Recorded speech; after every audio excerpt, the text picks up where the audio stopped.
Sa Good Vibes, isa ka grupo hindi malipatan ng ilang nga bakasyon. Paano abi kay may nagpakita nga king cobra sa inodoro sa banyo sang ila ginaokupar nga kwarto. May report si Romeo Subaldo. Kisi-kisi na diri.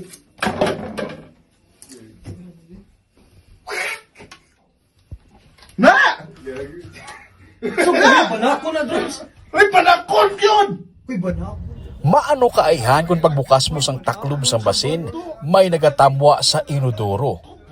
Hindi inihigko sang tao kundi isa ka manog.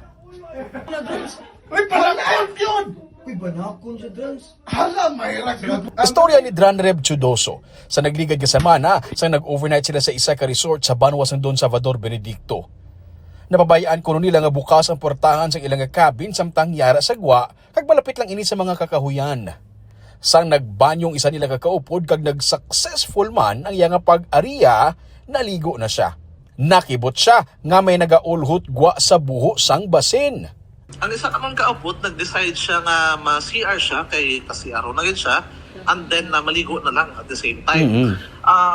Pag-CR niya, actually successful lang yung paggamit sa CR and then naligo siya. May nabantayan siya nga may nagbalik.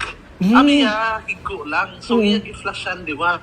Pag-flash niya liwat, dito na may nagwa nga ulo. Naghambal pa ang ilang upod nga hindi lang ani magamit sang basin kay may manog pero bangod jokers ang grupo ang naghambal, abi nila joke lang.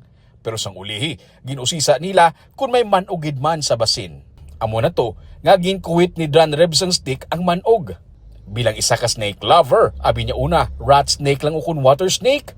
Pero sang ginpost niya ang video sa isa ka page para sa mga snake enthusiasts, dito na may nagsabat sa iya nga isa ka Philippine King Cobra ang manog nga ila nakitaan pero juvenile pa ini kung bata pa. Nangayo na siya sang bulig sa staff sang resort para ma-rescue ang cobra kag naghatas ang instruction nga hindi gid ini pagpatson. Hindi sila patyon, ha? Hindi siya banakon? Banakon na. Nakagwaan ang cobra halin sa basin kag naglatay sa ibabaw sang tangke pakadto sa lababo. Nagtawag na sila sa bulig sang taga DENR. Suro sa kay Maria Gina Herangaya, ang Park Superintendent sa Northern Negros Natural Park sang DENR, hindi ining unang nga tion nga may report nga sightings ang Philippine Cobra sa DSB. Posible kuno nga may nagasagod sang King Cobra kag napalagiwan kag nagdamo na ini.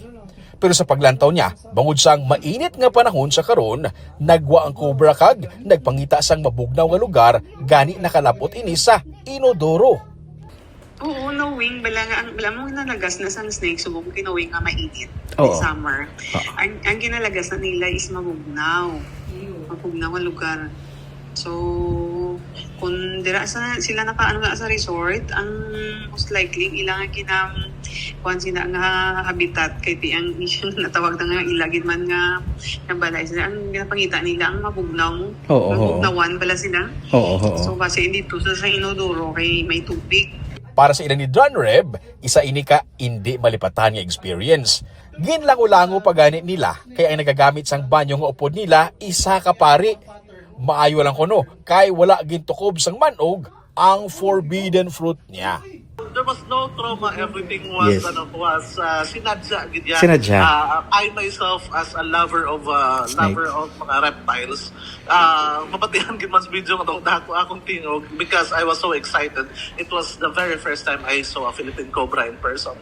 Ginpakamaayo nila nga hindi paghingadlan ang resort kay wala man sang sala ang resort. Para kay Dranreb, dapat tandaan nga ang mga manog o kung cobra ay nag-aistar sa kabukiran. Pero ang mga tao ang nagpakalabot na sa mga kabukiran, gani nag-coexist na ang mga manog sa tao.